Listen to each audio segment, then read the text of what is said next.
ان کی کوئی ویلیو نہیں رہتی، کیونکہ ہم گھر سے باہر پھینک دیتے ہیں، وہ اٹھا کے اس میں پھینکتے ہیں، اس کو کرش کرتے جاتے ہیں، ایون گاربیج کو بھی کرش کیا جاتا ہے۔ آپ ذرا اس کی فیلنگ دیکھیں، اگر آپ نے نہیں دیکھا، کبھی غور نہیں کیا، تو جب وہ آئے تو غور سے کھڑے ہو کے دیکھیں۔ اور اگر آپ باہر کھڑے ہو کے قریب سڑک پہ جا کے کھڑے ہو کے دیکھیں تو پھر آپ کو ایک اور فیلنگ بھی ہوگی، کیا بھلا؟ سمیل، اتنی زیادہ سمیل آتی کیونکہ ہاں اتنے ڈھیر گھروں کا وہ ہوتا ہے، اور ساؤنڈ بھی ایگزیکٹلی اس کی بہت سٹرونگ سی ساؤنڈ ہوتی ہے، بہت تیز ہوتی ہے اس ٹرک کی، اور وہ جو کھڑے ہوتے ہیں نا وہ ایک مشین کی طرح کام کر رہے ہوتے ہیں، اور وہ کبھی کبھی تو ٹرک کی سائڈ پہ کھڑے ہوتے ہیں، کبھی اتر کے آتے ہیں، اور وہ بس اٹھاتے ہیں پھینکتے جاتے اٹھاتے ہیں، انہوں نے ظاہر ماسک پہنے ہوتے ہیں، گلوز پہنے ہوتے ہیں، ان کا پتہ نہیں چلتا وہ کون ہے نا۔ جی بالکل۔ تو آپ سوچیں، ہم اگر ادھر سے گزرنا اس وقت اوائڈ کرتے، ہم نہیں جاتے، تو کتنی بری اسمیل، اور یہ تو جلدی جلدی جلدی جلدی یہ کام ہو رہا ہوتا ہے، سوچے بغیر کہ کیا چیز ہے، کس کا ہے گاربیج، تو ایگزیکٹلی یہ وہی والی سینیریو ہے۔ اب وہ گاربیج تو چیزیں ہیں، آبجیکٹس ہیں، سیم سین ہے یہ، لیکن آتا جا رہا ہے، وہ دیکھتے نہیں ہے کون ہے، بس پھینکے جا رہے ہیں پھینکے جا رہے ہیں، ایگزیکٹلی وہی سین ہے۔ اور ظاہر ہے وہاں تو صرف سمیل ہوتی ہے، یہاں تو صرف سمیل نہیں ہوگی، یہاں تو پتہ نہیں شور، وہ پیچھے ہم پڑھ کے آئے ہیں نا کہ وہ سنیں گے شور، اور کس قسم کی چیخو پکار، اور کیا سین ہوگا وہ، استغفر اللہ۔ یہ ہم فیل نہیں کرتے، اینڈ میں اس کی جا کے آخری جملے پہ جب پوچھیں گے سوال تو وہاں یہ ہم ڈسکشن کریں گے، یہ سب کیوں بیان کیا جا رہا ہے، یہ کس کے لیے کیا جا رہا ہے۔ تو بہرحال تو یہ وہی والی مجھے اچانک سے فیلنگ محسوس ہوئی ہے کہ اس طرح سے، اس طرح پھینکا جائے گا، جیسے کہ ان انسانوں کی، ان کی کوئی ویلیو نہیں ہے، اس یہاں دنیا میں پتہ نہیں وہ کیا ہوں گے، کس طرح کی ان کی زندگی ہوگی، کیا نخرہ ہوگا وہاں پہ نا، اور پھر وہاں جا کے ان کی حیثیت کیا بن جاتی ہے۔ تو بہرحال تو بے رحمی، اور یہ پھر یہاں جو فیلنگ ہوتی ہے، بلکہ اس پر کہ انہیں بے رحمی سے ڈالا گیا، کاری کی نظر ڈالے جانے کے عمل پر جم جاتی ہے، نہ کہ ڈالنے والے پر۔ عذاب کی ہیبت اور بے بسی کا احساس ہوتا ہے۔ قرآن نے ذمہ داری بیان کرنے کی بجائے ہیبت پیدا کرنا مقصود رکھا، یعنی کون پھینک رہا ہے، وہ اس کی کیا ڈیوٹی ہے، وہ کیا ہے، وہ اگلے جملے میں آ جائے گا، لیکن یہاں پہ جو ہے اس طرح سے بیان کیا جا رہا ہے۔ اب جب بھی آپ پڑھیں نا تو اس والے جملے پہ آ کے یہ فیل کریں، مجہول کو فیل کریں کہ یہ کیا کہا جا رہا ہے، کہ اللہ نہ کرے کہ اس میں سے کوئی بھی شامل ہو۔ جب کہا جاتا ہے القیا فیہا فوجن، تو ایک شدید نفسیاتی کیفیت پیدا ہوتی ہے، کوئی نام نہیں، کوئی چہرہ نہیں، کوئی آواز نہیں، بس اچانک پھینک دیا جانا۔ یہ اس کیفیت کو ظاہر کرتا ہے کہ یہ لوگ بالکل بے اختیار ہیں، ان کے پاس نہ مزاحمت ہے، نہ سوال، نہ اپیل، اب کوئی کسی قسم کی بھی کوئی اتھارٹی کچھ نہیں ہے۔ ورنہ عام طور پہ اگر سزا بھی دی جاتی ہے، مثلا یہاں کی جیلوں میں بھی ڈالا جائے دنیا کی، یا کوئی سزا، تو بلایا جاتا ہے، آواز دی جاتی ہے، نام لیا جاتا ہے، فلاں آئے حاضر ہو، اس کو یہ سزا ہے، یہ کچھ بھی اس کی کوئی آئیڈینٹی ہوتی ہے، یہاں کچھ نہیں، نتھنگ، اور نہ ہی کوئی بچاؤ کا۔ ورنہ اگر کئی اور دنیا کی بات ہو تو انسان بھاگتا ہے، کچھ بھی کوشش کرتا ہے، معافی مانگتا ہے، کوئی کوشش کرتا ہے، کوئی سوال کرتا ہے، نو، الٹا ان سے سوال کیا جائے گا آگے جا کے۔ اور جب یہی فعل مجہول ہو تو نرمی سے داخل کرنا نہیں ہوتا، جیسے اردو میں کہتے ہیں نا اسے دھکیل دیا گیا، یہ جملہ مثلا فلاں نے اسے دھکیلا، اب یہ دو جملے ہیں، اسے دھکیل دیا گیا، فلاں نے اسے دھکیلا، دونوں کا فرق ہو گیا نا۔ اب فلاں کا ذکر آ گیا کہ اس نے اس کو دھکا مارا، تو ذہن میں اس فلاں پہ بھی توجہ جائے گی نا، لیکن جب کہا اسے دھکیل دیا، کس نے دھکیلا اس کا کوئی تعلق نہیں، بس اس کو پھینک دیا گیا۔ تو فلاں نے اسے دھکیلا، اس سے کہیں زیادہ دہشت ناک ہوتا ہے، یہ زیادہ دہشت ناک ہے کہ کسی کو بس دھکیل دیا گیا۔ آگے اگلا پوائنٹ، نظام عذاب کی غیر شخصی نوعیت، یہ مجہول استعمال ہونے کی وجوہات بتائی گئی ہیں اس سے افیکٹ مجہول اس بات کی طرف اشارہ کرتا ہے کہ یہ کسی فرد کا انتقام نہیں ہے. یعنی اگر ذکر ہوتا کہ فلاں پھینک رہا ہے جیسے کہ تو اس فرد پہ توجہ ہو جاتی کہ اس کو غصہ ہے وہ پھینک رہا ہے. نہیں، یہاں کسی جس وجہ سے ان کو سزا دیجئے کسی خاص فرد کی وجہ سے نہیں. یہ کسی غصے کا فوری رد عمل بھی نہیں ہے بلکہ ایک اٹل خودکار ناقابل روک نظام عذاب ہے. یہ پورا جو پروسیس ہے یہ ایک نظام کے تحت ہو رہا ہے، گویا جیسے کوئی مشین چل رہی ہو، جو گروہ آتا ہے بس ڈال دیا جاتا ہے. یہ جہنم کی خوفناک باقاعدگی کو ظاہر کرتا ہے. استغفر اللہ. اور اس کے لیے ہم پہلے بھی یہ والی آیت پڑھ کے آئے ہیں کہ جہنم کس طرح سے بات چیت کرے گی اور کیسے وہ انتظار کر رہی ہوگی، اور اس کی اس آیت کے اندر اس کی ڈیپتھ ان کی ساری چیزیں سمجھ آ جاتی ہیں. وہ کہے گی کہ کیا کوئی اور بھی ہے. اس دن ہم دوزخ سے پوچھیں گے، اللہ تعالیٰ کہتے ہیں کہ ہم دوزخ سے پوچھیں گے کیا تو بھر گئی، تو وہ کہے گی کچھ اور بھی ہے. حال میں مزید من یہاں پہ زائدہ ہے، آپ کو پتا ہے اس کی بڑا ایفیکٹ ہوتا ہے. بس میں یہاں پہ خالی معنی آپ کو بتا رہی ہوں. تو کیا کوئی اور مزید ہے تو لے آئیں، یعنی اور بھی جگہ ہے لائیں، بھری نہیں ہے، اتنی وسیع ہے جہنم. تو جہنم کی جو ہولناکی اپنے طور پہ آپ پہلے بھی ہم پڑھ چکے ہیں کہ یہ ایک مجسم کی طرح. اب دیکھیں نا جہنم بات کر رہی ہے. اب جہنم تو ایک جگہ ہے، ایک پلیس ہے، لیکن اس کو تجسیم دے دی، اس کو جسم میں ایک طرح سے دے دیا کہ وہ بات چیت کری. اچھا اب یہاں بھی ماضی کا صیغہ اور حال، مستقبل کا مفہوم نوٹ کیجئے گا. ال کیا ماضی مجہول ہے، ڈالا جائے گا. اب ذرا نوٹ کیجئے گا اس کا کیا ٹرانسلیشن ہم کرتے ہیں. ال کیا جب کبھی بھی جس وقت بھی ڈالا جائے گا. اب ہے یہ کون سا صیغہ؟ فعلا کے وزن پہ ماضی، ماضی ہے نا، وزن کے اعتبار سے فعلا کے وزن پہ ماضی کا صیغہ لفظی طور پہ. لیکن معنی اس کا دیکھیں کیا کیا جائے گا، حال اور مستقبل دونوں پر محیط ہوتا ہے. اچھا مستقبل تو بات سمجھ آتی ہے کہ ڈالیا جائے گا، جب لوگ جائیں گے سزا ملے گی اور انہیں جہنم میں ڈالا جائے گا. حال کیسے ڈالا جاتا ہے، کیا یہ بھی اس کا معنی کیا جا سکتا ہے؟ اور میں نے لکھا بھی ہوا ہے کہ حال بھی ہے یہاں پہ. دیکھیں جہنم اس میں کوئی شک نہیں کہ ایگزسٹ کرتی ہے، اللہ تعالیٰ نے بنا دی ہوئی ہے، اس سے بات چیت چل رہی ہے. لیکن ابھی اس میں جب قیامت نہیں آئی، اس دن فیصلہ نہیں ہوا، تو یہ مستقبل کی بات ہو رہی ہے نا. جب کبھی بھی یعنی اس وقت جب کبھی بھی ہوگا. اس کا بڑا ایزی سا سوال ہے کہ دیکھیں قرآن میں بھی اور بہت زیادہ حدیثوں میں بھی، معراج کے واقعے میں بھی آپ صلی اللہ علیہ وسلم نے دیکھا، اور فرعون کے بارے میں آتا ہے کہ وہ جہنم میں، اور بہت سارے لوگوں کے بارے میں آتا ہے.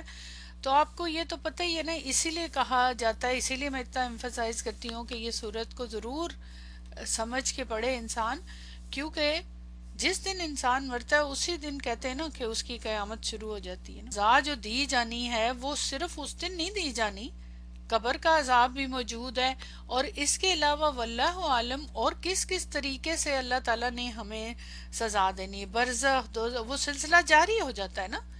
اب فرعون کو صبح شام ادھر پیش کیا جاتا ہے، اس کے علاوہ بھی تو سزا تو ہے نا. تو اس وقت بھی ڈالا جا رہا ہے، اب کس کو کس وقت ڈالا جا رہا ہے، کون سی سزا دی جا رہی ہے، اور معراج میں دکھایا بھی جائے گا. اس کے اوپر بہت زیادہ لیکچرز ہیں، اس کے اوپر لوگ کافی کنفیوز ہوتے ہیں کہ خاص طور پہ معراج کے واقعے میں انہیں دکھایا گیا. اب کچھ تو میں نے اس کے اوپر کافی سنا ہوا ہے، کافی چیزیں، تو اس میں ایک پوائنٹ نہیں ہے اس میں اکارڈنگ ٹو مجرم کے کہ اسے مرنے کے ساتھ ہی سزا شروع ہو جاتی ہے، ورنہ تو انسان کے اچھا جیسے ہمارے ہاں کہا جاتا ہے کہ اوکے جب قیامت آئے گی دیکھی جائے گی. نہیں، یہاں کلیئر کٹ یہ ہے تو ماضی کا صیغہ، لیکن اس کے اندر حال بھی ہے، مستقبل ہے. جس دن انسان اس دنیا سے گیا، اس دنیا سے گیا نکلا، ساتھ ہی اس کے سلسلہ شروع ہونے والا ہے. تو جو عذاب قبر ہے وہ برحق ہے. تو وہ کیا ہے؟ وہاں جہنم کی کھڑکی نہیں کھلی ہوگی. جنت کی بھی ہوگی جہنم دونوں جگہ دکھائی جائیں گی نا. تو اب وہ جو جس کو جہنم والے سائڈ پہ کھڑکی کھلی رہے گی اور جنت کی پھر بند ہو جائے گی تو اس کو دکھائی جائے گی اسی دن قیامت کا شروع ہو جائے گا. سزا کی کیفیت شروع ہو جائے گی اس کی. اور اسی طرح جنت کی بھی شروع ہو جائے گی. ان ڈپینڈ منکر نکیر آئیں گے پھر سارا کچھ ہوگا. قبر کے بارے میں تو ہمیں معلوم ہے اور اس کے علاوہ بھی انہیں کہاں کہاں جا کے سزا دی جائے گی کیا طریقہ ہوگا یہ تو اللہ جانتے ہیں نا. جتنا تھوڑا سا ہمارے پاس علم ہے قرآن اور حدیث ہے اس سے ہمیں جو انڈرسٹینڈنگ ہے اس سے سمجھ آتی ہے. تو پوائنٹ یہ ہے کہ یہ نہ سمجھے کوئی کہ صرف اس وقت ہوگا. ہاں اس وقت تو پھر فائنل سزا ہوگی. اس وقت وہ فائنل سزا ہوگی اور وہ فائنل فیصلہ ہوگا کیونکہ آگے پھر اگلا والا جملہ پھر ہمیں یہ بات بتاتا ہے کہ کیا ہوگا نا. تو اس لیے پہلی بات تو یہ ہے نا حال اور مستقبل دونوں پر محیط ہوتا ہے. کل ماں کے ساتھ آ کر یہ پھر ہمیشہ ہونے والا بار بار ہونے والا عمل بن گیا. یہ ہو چکا بھی ہے. اب یہ نوٹ کیجئے گا یہ ہو چکا بھی ہے ہو رہا بھی ہے ہوتا رہے گا. تو ہو چکا کب ہے؟ ہو چکا یہ ہے کہ یہی کہ جو لوگ مر جاتے ہیں وہ وہاں پہنچتے ہیں اور وہاں جا کے ان کو سزائیں ملنا شروع ہو جاتی ہیں. جن کو دی جائے گی سزا جن کے اعمال ایسے ہوں گے جنہوں نے کفر کیا ہوگا. Right after death. دنیا کی بات نہیں ہو رہی ہے آفٹر ڈیتھ کی بات ہو رہی ہے. اور ہو رہا ہے اس وقت بھی ہو رہا ہے. جن کا جو ہو چکے ان کے لیے ہے اور پھر ہوتا رہے گا. یعنی عذاب کوئی وقتی چیز نہیں ہے یہ ہمیشگی کا قانون ہے. یہ قانون ہے یہ ایک باقاعدہ طور پہ قانون کا ایک رول ہے. تو یہ یہاں پہ اس آیت کے اس جملے کے اعتبار سے تو مجہول کی یہ بات ہے لیکن عام طور پہ مجہول جو ہے نا اس آیت کے سیاق میں تو یہ معنی ہے. لیکن بلاغت کے اعتبار سے فعل مجہول کے کئی اور اسباب ہیں. یہ میں نے شارٹلی یہاں لکھے ہیں تاکہ آپ کو آئیڈیا ہو جائے کہ فاعل معلوم ہو اور ذکر کی ضرورت نہ ہو. مثلا جیسے کہا جائے کہ اس نے زمین آسمان بنایا. اب ضرورت ہے کہ اللہ کا نام لیا جائے کہ اللہ نے زمین آسمان بنائے. کوئی دنیا کا مخلوق یہ کام نہیں کر سکتی.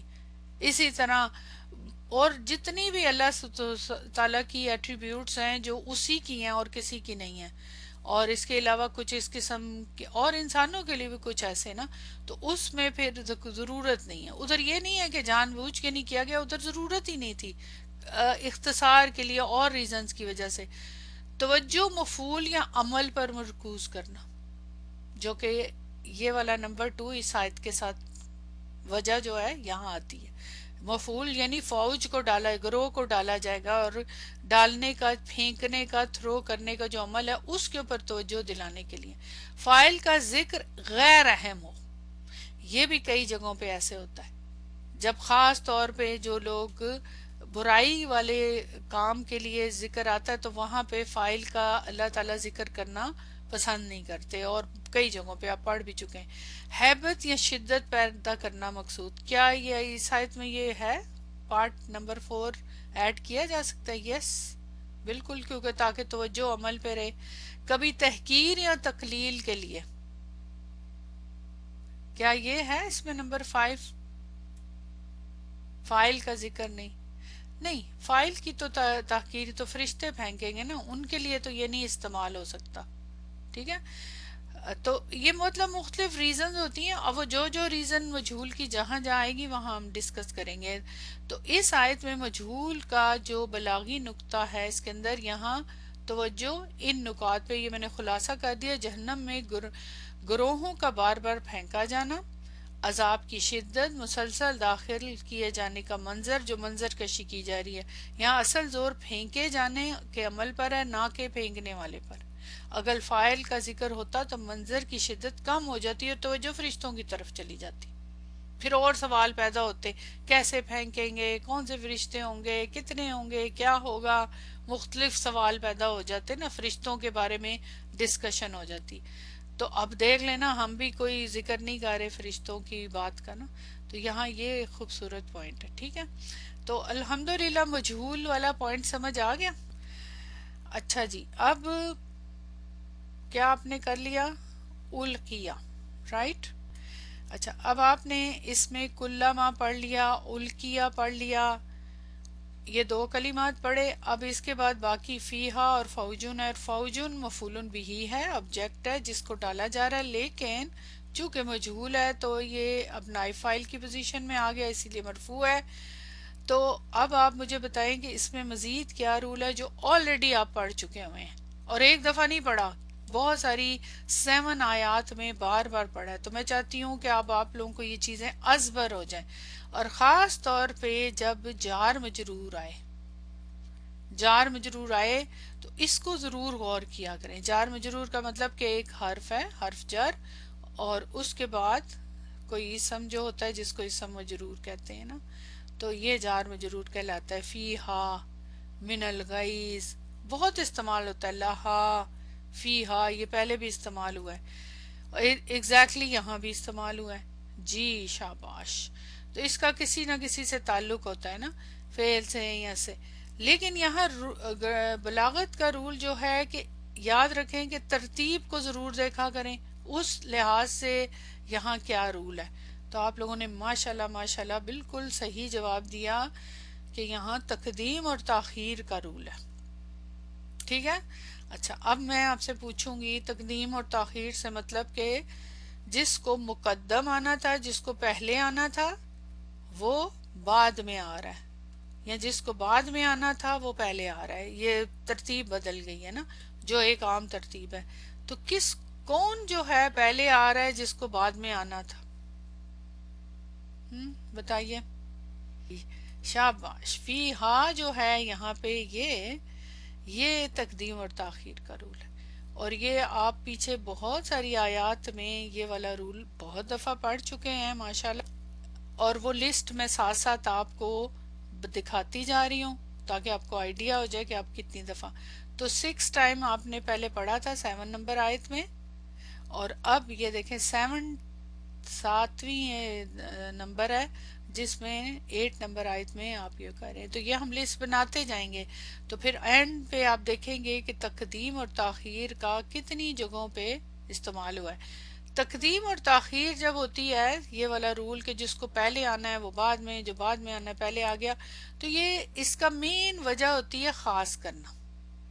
خاص کرنا، تخصیص. یہ ذہن میں رکھے نا کہ اس کو تخصیص کے لیے یہ استعمال ہوتا ہے تقدیم اور تاخیر. اس کا فائدہ یہ ہوتا ہے نا.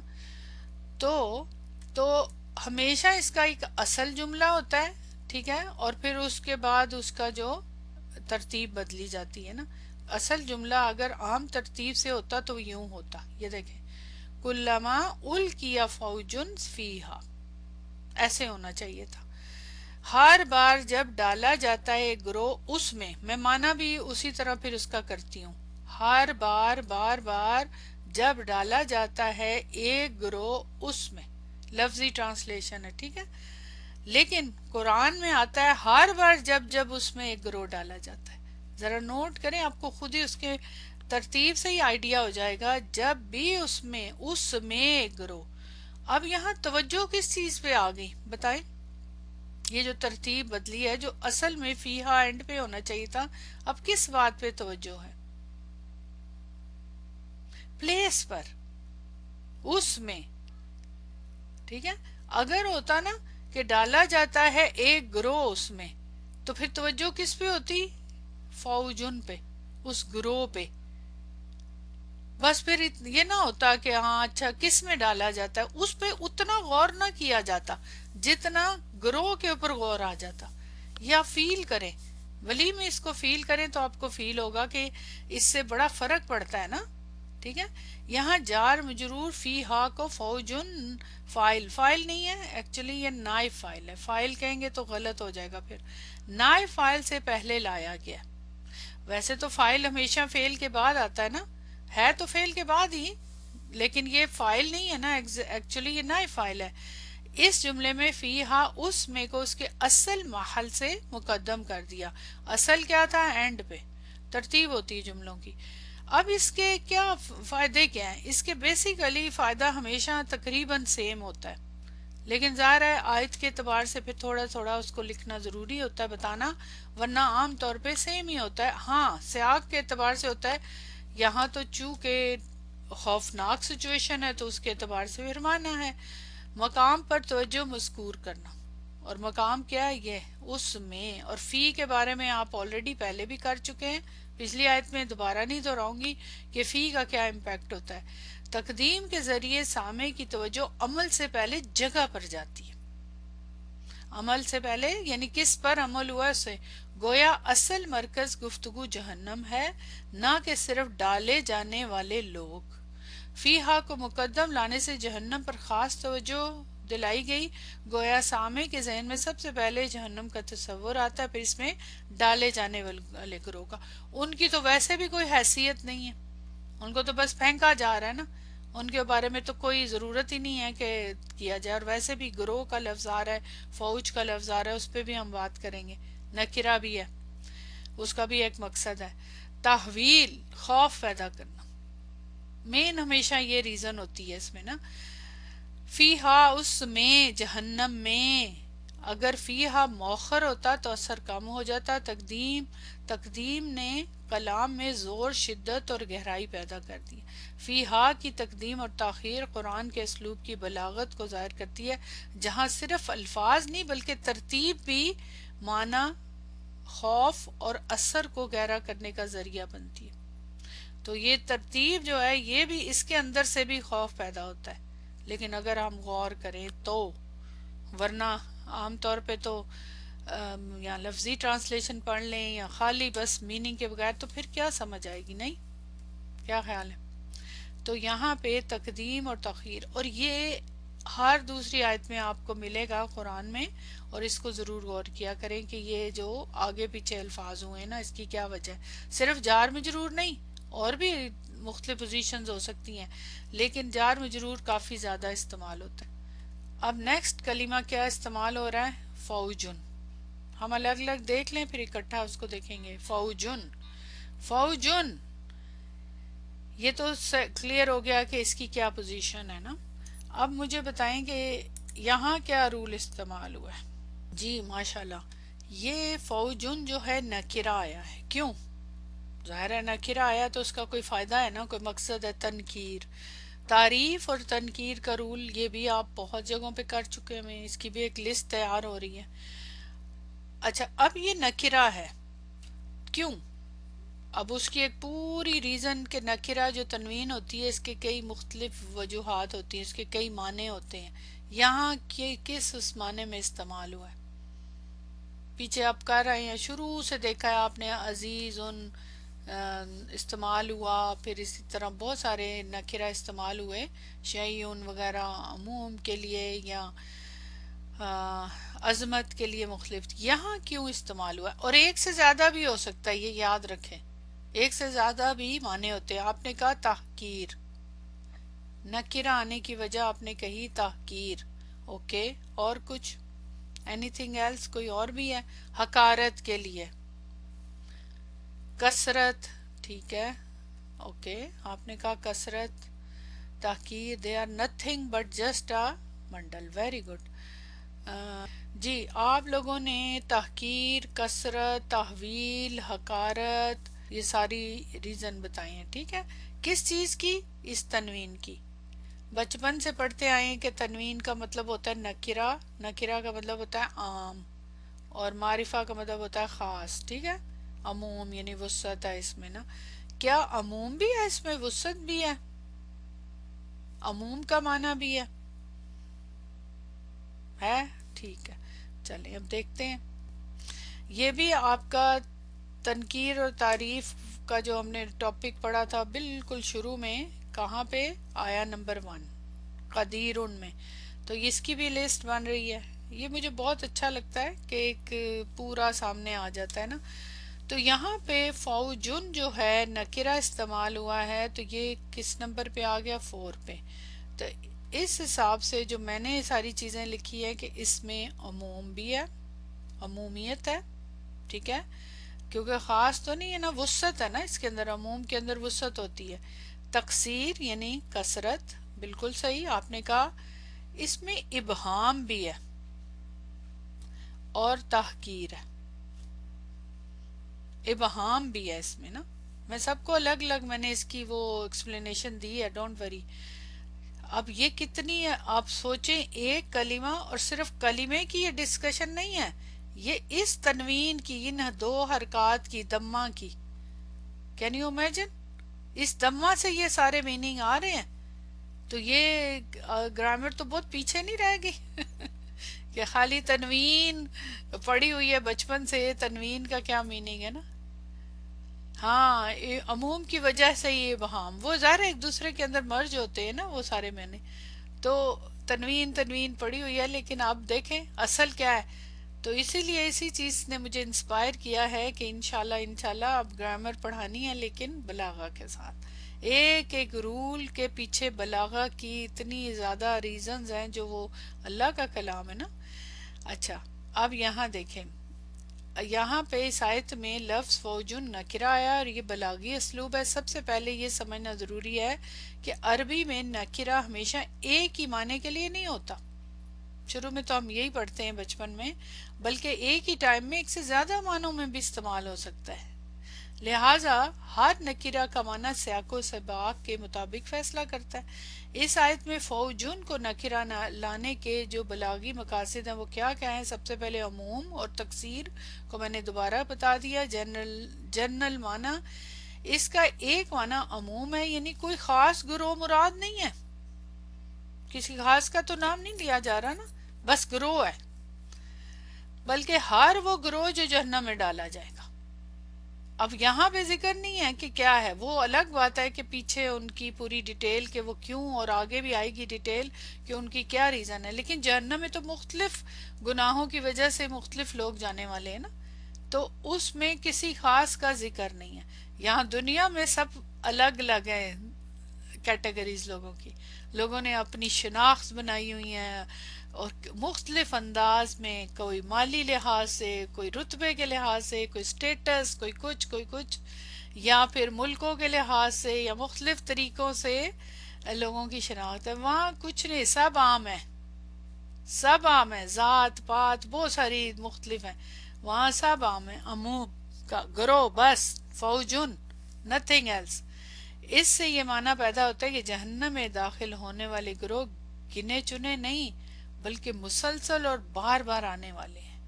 اور یہ کثرت کا معنی دیتا ہے جب کبھی بھی، اور یہ کلہ وہاں کے ساتھ مل کے پھر معنی کے اندر وہ آ جاتا ہے بار بار کا معنی. ہر بار ایک نیا الگ مستقل فوج داخل کی جائے گی. استغفر اللہ، یہ ایک مسلسل عمل ہے. نکرہ ہونے کی وجہ سے ذہن میں یہ تصور قائم نہیں ہوتا ہے کہ ایک ہی معروف جماعت ہے، بلکہ ہر مرتبہ ایک نیا فوج سامنے آئے گی.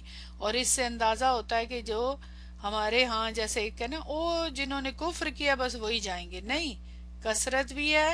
اور وہ بالکل garbage has no other identity, exactly.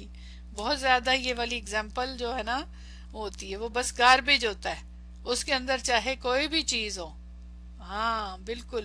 ہاں مختلف ڈور ہیں، وہ اکارڈنگ ٹو سزا کے جگہیں تو اندر ڈیفرنٹ ہے. یہاں تو اوورال جہنم کی بات ہو رہی ہے. پھر جو ابہام ہے، دوسرا اہم پہلو یہ ہے کہ نکرہ یہاں ابہام کے لیے داخل ہونے والوں کی شناخت، حیثیت اور تفصیل بیان نہیں کی گئی. وہ الگ الگ کیٹیگریز ہیں، وہ بات کی بات ہے، اس وقت تو اوورال بات ہو رہی ہے. نہ ان کے نام نہ ان کے اعمال کا ذکر اس جملے میں، اس میں کوئی ذکر نہیں ہے کہ کون سے والا کیا گناہ کیا تو کس دروازے سے جا رہا ہے اور کہاں پھینکا جا رہا ہے، اس کو کیا سزا ملی. نو، بس پھینکا جا رہا ہے. اس اسلوب سے یہ تاثر ملتا ہے کہ جہنم کے نظام میں فرد یا گروہ کی پہچان غیر اہم ہے، بس ایک اور فوج ہے جو اپنے انجام کو پہنچ رہی ہے. یہ بے نامی اور غیر شخصی انداز خود ایک سخت معنوی اثر رکھتا ہے، گاربیج کی طرح نا. بالکل لسٹ ہے نا اتنی لمبی، وہ لسٹ یہاں تھوڑی بیان ہو سکتی ہے. ابھی آگے جا کے یہ بھی ڈسکشن ہوگی کہ جو فوج کا ورڈ ہے یہ مفرد ورڈ ہے نا دیکھا جائے، لیکن حقیقت میں یہ جمع معنوی طور پہ تو گروہ کے لیے استعمال ہو رہا ہے نا. تو یہ بھی ایک بہت انٹرسٹنگ پوائنٹ ہوگا، یہ آگے جا کے ہم اس پہ بھی بات کریں گے. پھر اس کے بعد تحقیر. یعنی حقارت، چونکہ سیاق سیاق جہنم اور عذاب کا ہے. سیاق کس کا ہے؟ جہنم اور عذاب کا ہے. اس لیے فوجن نکرہ ہونا ایک ضمنی تحقیر بھی پیدا کرتا ہے. یعنی یہ گروہ اب کسی عزت یا پہچان کے قابل نہیں ہے، بس گروہ ہے. دنیا میں شاید بڑے نام اور بڑی جماعتیں تھیں، یہ لوگ بہت بڑے بڑے نام تھے، بہت پاور والی جماعتیں تھی جو اب گروہ بن کے رہ گئی ہیں اور جنہیں بس دھکیلا جا رہا ہے، مگر یہاں وہ محض ایک فوج بن کر رہ گئے ہیں. جب کہا جاتا ہے القی فیہا فوجن، تو ایک شدید نفسیاتی کیفیت پیدا ہوتی ہے. کوئی نام نہیں، کوئی چہرہ نہیں، کوئی آواز نہیں، کوئی، بس اچانک دھکا دے دینا، پھینک دیا جانا. استغفر اللہ. یہ اس کیفیت کو ظاہر کرتا ہے کہ یہ لوگ بالکل بے اختیار ہیں، ان کے پاس نہ مزاحمت ہے نہ سوال نہ اپیل، وہی اوپر والی بات. اور اندازہ کریں کہ اگر یہ بات صرف ایک یہ کلمہ جو ہے، یہ والا آیت کا یہ جملہ اور یہ کلمہ، اگر اس کو لوگ سمجھ لیں جو اس وقت اس دنیا میں خدا بنے بیٹھے ہیں، تو ان کو احساس نہیں ہوگا اس بات کا کہ ادھر ہمارے ساتھ کیا ہونے والا ہے. کوئی نام ہی نہیں ہوگا، کچھ پہچان ہی نہیں ہوگی جو یہاں پہ جو غدر مچایا ہوا ہے انہوں نے نا. تو بلیو می، یہ دیکھیں نا پھر قرآن کو سمجھنے سے کیا فائدہ ہوتا ہے. بلاغت کے اعتبار سے اصل زور اس بات پر ہے کہ جہنم میں ڈالے جانے کا عمل بار بار ہو رہا ہے، ہر بار ایک نیا گروہ سامنے آ رہا ہے. نکرہ اس تسلسل اور کثرت کو زیادہ مؤثر بنا دیتا ہے، قاری کے ذہن میں نہ ختم ہونے والا منظر قائم کر دیتا ہے. استغفر اللہ. کلیئر ہے؟ تو یہ یہاں صرف اور صرف یہ تنوین جو ہے نا، یہ سارے معنی جتنے ادھر میں نے بتائے آپ کو، یہ سارے معنی اسی کے اندر ہے. ایک دو حرکات جو ہے تنوین، اور بھی مزید بھی اس میں معنی یقیناً ہوں گے، لیکن حقیقت میں یہاں پہ جو یہ معنی استعمال ہو رہے ہیں. اب آپ نوٹ کریں، کلما الکیا فیہا فوجن. اب ساروں کو آپس میں ملائیں تو کتنی بات کلیئر ہو جاتی ہے، ایک پکچر سامنے آ جاتی ہے کہ ایک مسلسل بار بار دیکھے بغیر ایسے پکڑیا، پھینکتے گئے پھینکتے گئے پھینکتے گئے. یہ بہت ساری جگہوں پہ ایسا نظارہ آپ کو دنیا میں بھی ملتا ہے جہاں پہ بہت توجہ کے ساتھ فیکٹریز میں لوگ کام کر رہے ہوتے ہیں یا مختلف جگہوں پہ، تو وہ بس چیز اٹھائی ایک مشین کی طرح، روبوٹ کی طرح، اور بس. تو یہ وہی والا انداز ہے نا، ڈیپ میننگ. اور پھر ہر ایک معنی کا اپنا ایک، ہر حرکت کا، ہر ترتیب کا، ہر لحاظ سے پیٹرن کا، اب فعیلا کا پیٹرن، مجہول کا، اس کا اپنا ایک معنی ہے، فائل نہیں ہے. فوجن میں تنوین آ گئی، یہاں ترتیب چینج ہو گئی. کلا ماہ میں تو بے تحاشا ڈیٹیل ہے، یعنی اس کے اندر کس طرح سے معنی ٹائم کے اعتبار سے، استمرار کے اعتبار سے، تسلسل، سب معنی آپ پڑھ چکے ہیں الحمدللہ. تو اس جملے کے اندر کس طرح سے فیلنگ ڈیولپ ہوتی ہے وہ آپ سمجھ گئے ہوں گے الحمدللہ. اچھا، تو الحمدللہ یہ جملہ بھی پورا ہو گیا. الگ الگ جملے ہیں نا، تقادو، تمیزو من الغیظ، یہ جملہ ایک الگ تھا. اب دوسرا جملہ بھی پورا ہو گیا، یہ جملہ فعلیہ یہ بھی. اب آ جائیں نیکسٹ سینٹنس کے اوپر. سألہم خزنتہا، یہ اتنا جملہ، پھر آگے تو ان کا آگے سوال ہے. پوچھیں گے، سوال کریں گے ان سے اس کے دروغہ. اب اندازہ کریں، کوئی اگر اس الگ سے جملے کو دیکھا جائے، پوچھیں گے ان سے، کن سے؟ جمع کا صیغہ آ رہا ہے ضمیر، اس کے دروغہ، ہاں کی ضمیر.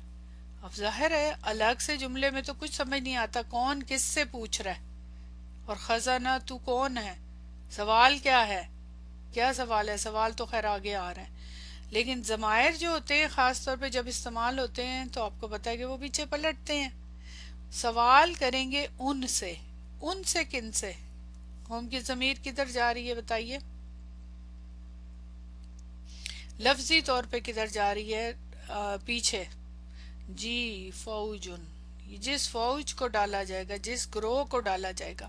اب فوج جو ہے دیکھا جائے نکرہ استعمال ہو رہا ہے، تنوین تو نکرہ واحد پہ آتی ہے نا، رائٹ؟ تو لفظی طور پہ یہ واحد ہے، لیکن معنوی طور پہ جمع ہے کیونکہ ضمیر جو پلٹ رہی ہے اس کی طرف، رائٹ؟ تو ضمیر اسی کے مطابق آتی ہے نا. تو ہم کی ضمیر جمع میں ہے کیونکہ اسم جمع ہے بالکل. سوال کریں گے ان سے. اب کون سوال کرے گا؟ فائل چاہیے نا سوال کرنے والے. تو کیا فائل ہے یہاں پہ؟ سألہ ظاہر ہے ماضی معلوم ہے. ویسے یہ بھی ماضی ہے لیکن دیکھ لیں مستقبل میں آ رہا ہے جی. خزانہ یہ فائل ہے. فائل پلس اس کی پوزیشن ہے مضاف کیونکہ آگے نسبت ہے. ہا کی ضمیر بہت کلیئر ہے کس کی طرف جا رہی ہے؟ پیچھے بھی ہا کی ضمیر اس میں یہ، اور یہ پیچھے پیچھے جاتے جاتے کہاں جا رہی ہے؟ جہنم کی طرف پیچھے. تو خزانہ تو فائل ہے اور ہا کی ضمیر یعنی جہنم کے دروغہ یہ معنی کیا جاتا ہے. خزانہ تو کا کیا لغوی میننگ بتا سکتے ہیں آپ کیا ہے؟ اس سے کوئی ہم اردو میں بھی الفاظ استعمال کرتے ہیں. خزانہ تو اگر اس کو الگ سے لکھوں تو ایسے لکھا جائے گا خزانہ تو. جی جی خزانچی، خزانہ، خزانے کے لیے خزانے کا لفظ اسی سے ہے خزانچی. اوکے لیکن اس کا لغت کے معنی سے کیا ہے؟ اور یہ کیا واحد ہے کہ جمع ہے؟ واحد ہے یا جمع ہے؟ جمع ہے. ٹھیک ہے شاباش. اس کے دروغہ ایک نہیں جمع ہے یہ یہاں پہ. ٹھیک ہے اچھا جی. تو اب یہاں پہ یہ کچھ فیل کریں آپ لوگ. کیا کوئی بتا سکتے ہیں یہاں کیا رول استعمال ہوئے ہیں؟ کوئی خاص رول کچھ؟ اور یہاں خزانہ تو سے مراد کون ہے؟ اور اس کے علاوہ یہاں سوال کرنے سے کیا مراد ہے؟ ہاں تائے مربوطہ بتائیں آپ کیوں ہے تائے مربوطہ. پھر یہ خزانہ تو ہا مرکب اضافی استعمال ہو رہا ہے یہ اس سے کیا فرق پڑ رہا ہے؟ یہ سارے اکٹھے ہی میں سوال کر رہی ہوں. اور ادھر خزر آنا چاہیے تھا ملائکہ. ٹھیک ہے نا ملائکہ آنا چاہیے تھا نا خزانہ تو. لیکن یہاں یہ کیوں لفظ آیا؟ اس سے کیا فرق پڑا؟ یہ سارے سوال پیدا ہوتے ہیں نا، رائٹ؟ مطلب نسبت جو ہے جہنم کی طرف نسبت کی گئی ہے نا اس کے دروغہ. خالی یہ بھی تو آ سکتا تھا سوال کریں گے ان سے دروغہ، سوال کریں گے ان سے ملائکہ. نسبت بھی کی گئی. نسبت سے کیا فرق پڑ رہا ہے؟ یہ بھی بڑا امپورٹنٹ سوال ہے. تو بتائیں جو آپ کے ذہن میں آتا ہے جس سوال کا جواب ہو بتائیں مجھے. یہ ان کی نسبت ہے. نسبت تو ہے منسوب کیا جا رہا ہے لیکن اس سے کیا فائدہ؟ جہنم پر مقرر فرشتے. ٹھیک ہے جسٹ دیکھیں یہ جو نسبت ہے نا جہنم کے ساتھ اس سے کیا فیلنگ ڈیولپ ہوتی ہے؟ اس کے دروغہ. دنیا میں بھی تو ایسے ہی ہوتا ہے نا، جیسے جیلیں ہوتی ہیں اس کے گارڈ ہوتے ہیں، گھروں کے باہر سیکیورٹی گارڈ ہوتے ہیں یا مختلف قسم کی پوزیشن دی جاتی ہیں. تو یہاں اس سے کیا سمجھ آتی ہے کہ اس کے گارڈز ہیں اس کے دروغہ ہیں ایبل ٹو اسکیپ. ٹھیک ہے میننگ اس مین سے کوئی نکل نہیں سکتا. بہت سارے آپ نے ماشاءاللہ الگ الگ جواب دیے ہیں. ٹھیک ہے ڈسکشن ہم کر لیں نا، اس کو دیکھ لیں. چلیں یہاں سے دیکھتے ہیں سألہم خزانۃ. پہلے تو سب سے پہلے اس والے کلمے کی لغت دیکھ لیں تھوڑا. خازانہ اس کا روٹ ورڈ ہے نون. خزانہ تو جمع کے لیے استعمال ہوتا ہے. اس کی واحد خازن ہے، خازن ہے. خزانہ تو جمع تکسیر ہے. اب یہ جو راؤنڈ تا کے بارے میں آپ بات کر رہے تھے نا، جمع تکسیر آپ لوگ پڑھ چکے ہیں یعنی بروکن پلورل. دیکھیں نا خازن جو ہے اس میں اس کو ٹوٹ گیا نا، یہ اس کا وزن ڈیفرنٹ ہو گیا. تو جمع تکسیر کے ڈیفرنٹ پیٹرن ہے اس میں راؤنڈ تا بھی آتی ہے. تو یہ جمع ہے پہلی بات یہ ہے، اور ظاہر ہے ادھر نسبت ہے ہا کے ساتھ تو پھر اس کے ساتھ راؤنڈ تا تو نہیں استعمال ہو رہی، لیکن الگ سے لکھیں تو ایسے ہی ہے خزانہ تو یہ جمع تکسیر ہے. خزانت کے لغوی معنی جو اس کے لغت کے اعتبار سے لفظ کے معنی ہیں کسی چیز کو محفوظ رکھنا، ذخیرہ کرنا، کنٹرول میں رکھنا، محافظ، خزانچی، نگران، نگہبان، ذمہ دار افسر. اسی سے لفظ خزانہ بھی ہے.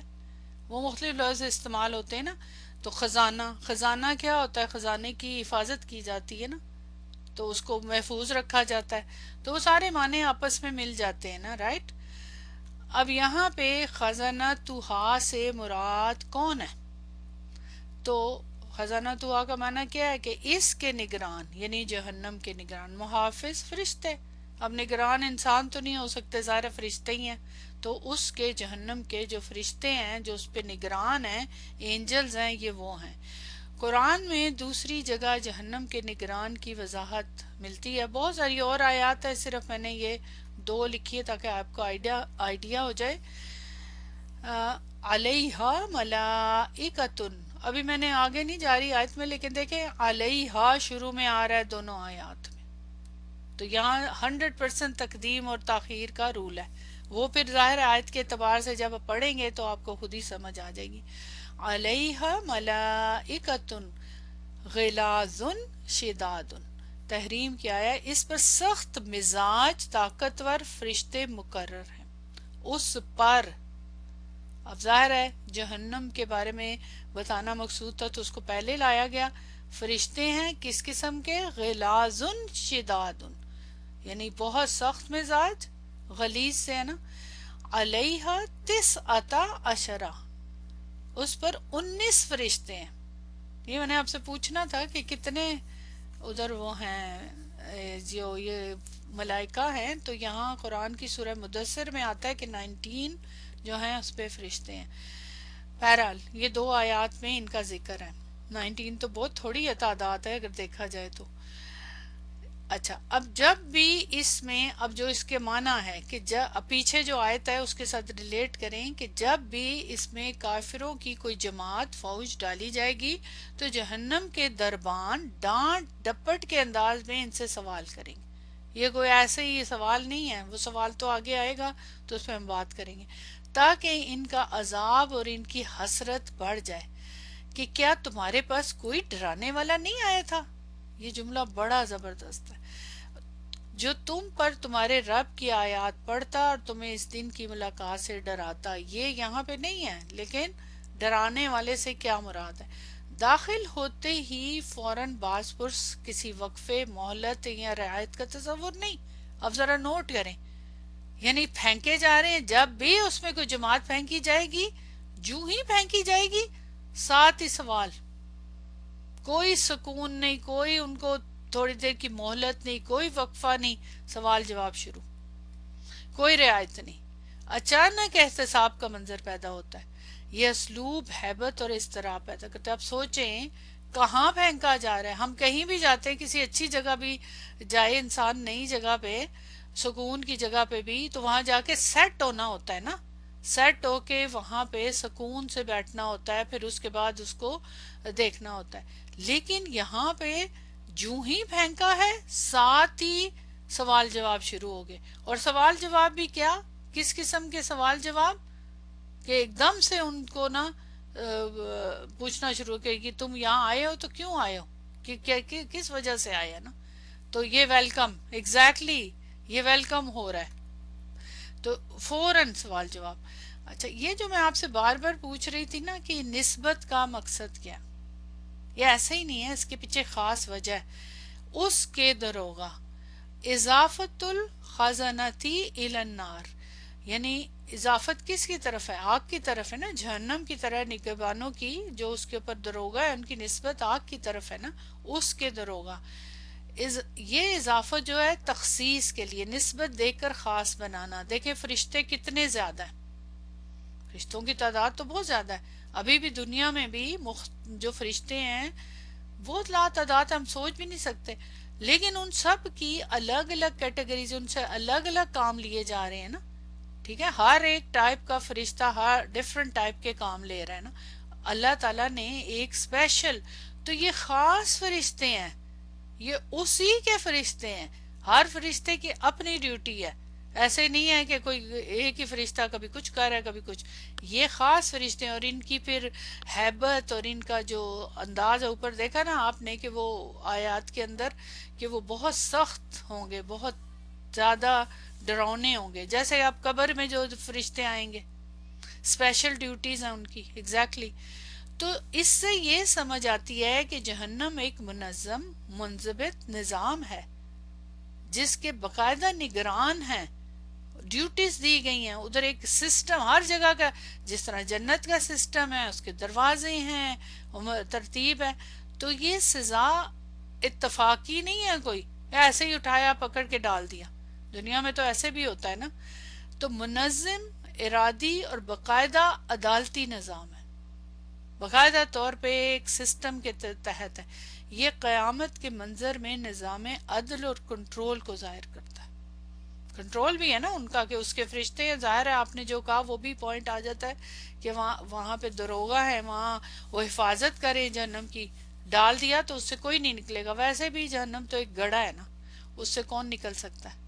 لیکن اگر کوئی کوشش بھی کرے تو وہ دروغہ بیٹھے ہوئے ہیں نا، اور وہ بہت سخت ہیں، وہ بہت سخت مزاج کے ہیں اور بہت طاقتور ہیں، وہاں سے ان سے نہیں کوئی بھی نکل سکتا.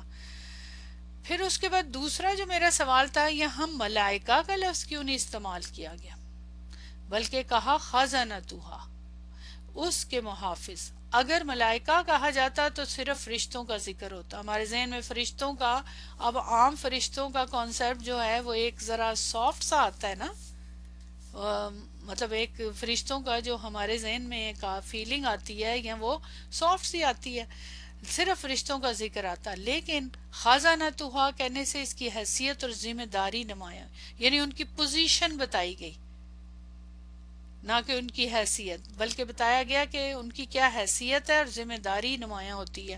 یعنی وہ ہیں فرشتے لیکن کس ڈیوٹی پہ ہیں. یعنی وہ صرف فرشتے نہیں ہیں بلکہ مقرر شدہ نگران افسر ہیں جو حساب پوچھ رہے ہیں، ان کے پاس اتھارٹی ہے. جی بالکل. یہ عدالت کے ماحول کو شدت دیتا ہے. اس ماحول، اس تصویر کشی کی جا رہی ہے نا، یعنی ایک نہیں ہے بلکہ متعدد محافظ. خزاناتو جمع ہے نا، سوال کر رہے ہوں گے، یہ عام فرشتے نہیں بلکہ سخت نظام اور ضبط والے محافظ ہیں جو اللہ کے حکم سے جہنم کو قابو میں رکھتے، قابو میں رکھ کے بیٹھے ہوئے ہیں وہ نا.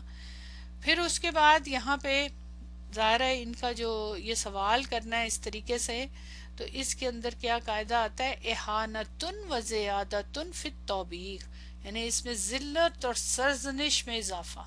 یہ سوال کرنا فرشتوں کا جو سوال کرنا ہے، ظاہر ہے جب انسان جائے گا اس دن تو اللہ تعالیٰ کے سامنے کھڑے ہونا ہے نا، اللہ تعالیٰ کو سوال جواب ہونے ہیں. لیکن یہاں فرشتوں کا پہلا سوال جہنم میں فرشتے کر رہے ہیں. یہ سوال اللہ تعالیٰ نہیں کر رہے بلکہ جہنم کے محافظ پوچھ رہے ہیں. یہ خاص طور پہ ان کا ذکر کرنے اور ان سے سوال پوچھوانے کا مقصد یہ خود مجرموں کے لیے مزید ذلت کا باعث ہے کہ اللہ کی بارگاہ میں رسوا ہونا ایک اور بات ہے، لیکن جہنم کے نگرانوں کے سامنے جواب دہ ہونا یہ مزید تحقیر کا پہلو ہے. یہ اللہ نہیں پوچھ رہے، وہ پوچھ رہے ہیں. یہاں بلاغت میں اس اہانت تو اس کو بولتے ہیں احانتن و زیادتن فی التوبیخ کہا جاتا ہے. ہاں ڈانٹ ہے نا، لیکن فرشتوں کی طرف سے ڈانٹ ہے نا. اور پھر لاسٹ پوائنٹ اس میں یہ ہے کہ عدل کی تکمیل، یعنی یہ سوال قیامت کے دن حجت قائم کرنے کے لیے، یعنی تم خود اقرار کرو کہ نذیر آیا تھا تو یہاں کیوں پوچھا جا رہا ہے. یہ میں نے آگے پھر اس کو ایڈیشن کیا اس کا کہ وہ تو جہنم میں جا چکے، تو اب سوال کرنے کا کیا فائدہ، وہ تو چلے گئے نا. اب تو اگر وہ جواب دیں گے بھی تو کیا فائدہ ہوگا، اس سے ان کا کوئی چینج تو نہیں آئے گی. وہ جو بھی بتائیں گے اگر ریگریٹ کریں گے، ملامت کریں گے، کچھ ہوگا، اور کنفرم ہونے کے بعد ہی تو گئے ہیں نا. حجت بالکل تمام، لیکن یہ والا پوائنٹ تو اس میں کوئی شک نہیں کہ حجت تمام کرنے کے لیے ان کے منہ سے کہہ لو، لیکن اس کے علاوہ بھی اس کے وجوہات ہیں، اور وہ پھر انشاءاللہ ہم نیکسٹ کلاس میں کریں گے. ضرور اس کے اوپر غور و فکر کر کے آئیے گا، اس سوال کا جواب کے اوپر مزید آپ سوچ کے آئیں. یہ جو سوال ہے یہ آپ کے لیے میں چھوڑے جا رہی ہوں کہ اس سے کیا کیا اور مانے، یہ کیوں پوچھا انہوں نے، جبکہ وہ تو ڈالے جا چکے، فیصلہ ہونے کے بعد ڈالا ہے نا، ان کا اوپر جو بھی جرم ہے سب ثابت ہونے کے بعد سب. لیکن اب یہ سوال سے کیا کیا چیزیں نکلتی ہیں یہ ضرور آپ نے سوچ کے آنا ہے. اور اس کے بعد لاسٹ جو جملہ ہے الم یاتکم نذیر، یہ بڑا اہم ہے کیا تمہارے پاس ڈرانے والا نہیں آیا تھا؟ یہ سوال سب کے لیے ہے، تو انشاءاللہ اس کے اوپر آپ لوگوں نے غور کر کے آنا، اور انشاءاللہ 8 نمبر آیا نیکسٹ کلاس میں کمپلیٹ ہوگی، اور اس کی پریزنٹیشن بھی پھر ہم دیکھیں گے پیچھے کی آیت سے ملا کے، ٹھیک ہے؟ تو بس اب یہاں پہ سچی بات ہے، بہت خوفناک سچویشن ہے، دعا کریں اللہ تعالیٰ سے سب مل کے کہ اللہ تعالیٰ اس ذلت اور رسوائی سے سب کو بچائے، تمام مومنین کو بچائے، اور تمام کافرین کو، جو بھی کفر کرنے والے ہیں ان سب کو اللہ تعالیٰ ہدایت دے۔ سارے انسان جو اللہ نہیں بنائے ہیں، اللہ تعالیٰ اتنا غفور و رحیم ہے لیکن اس سچویشن میں ڈال رہا ہے، تو کیوں ڈال رہا ہے؟ آخر ایک لمٹ کراس کر گئے تھے نا لوگ، تو تبھی تو یہ حالت ہے۔ اور ابھی دیکھ لیں آج کل دنیا کے کیا حالات ہوئے ہیں، پوری دنیا، ہم جس ایرا میں ہیں ہم نے بہت کچھ دیکھ لیا، تو اس لیے یہ بے سکونی کا دور ہے، اور بے سکونی میں نظر آ رہا ہے کہ کیوں یہ حالت پہ پہنچے ہیں، ہمیں نظر آ رہا ہے کہ کیا وجوہات ہیں اس میں نا سب کے لیے۔ تو اللہ تعالی ہم سب کو بچائے، فتنوں کا دور ہے ایگزیکٹلی، یہ فتنے شدید والے فتنے شروع ہو چکے ہیں نا۔ تو بس میں کبھی کبھی سوچتی ہوں اگلی جنریشنز کے لیے، اپنے بچوں کے بچوں کے لیے، ان کے بچوں کے لیے، کہ وہ کتنی مشکل دور میں آئیں گے۔ اور پھر میں اس جنریشن کا بھی سوچتی ہوں کہ جو حضرت عیسیٰ علیہ السلام کے آنے کے بعد پرسکون دور آئے گا جب سب، تو وہ جنریشن کتنی خوش قسمت ہوگی۔ ہر دور کا اپنا ایک وہ ہے نا فیلنگ، تو وہ کتنی خوبصورت دور ہوگا نا جب، اور پھر اس کے بعد دوبارہ فتنوں شروع ہوں گے جب قیامت سے پہلے والا دور آئے گا۔ تو بہرحال سوچنا چاہیے ہمیں، اور اس کے لیے پھر ورک کریں انشاءاللہ تعالی۔ دعا کے ساتھ کلاس ختم کرتے ہیں۔ سبحانک اللہم و بحمدک، اشہد ان لا الہ الا انت، استغفرک و اتوب الیک۔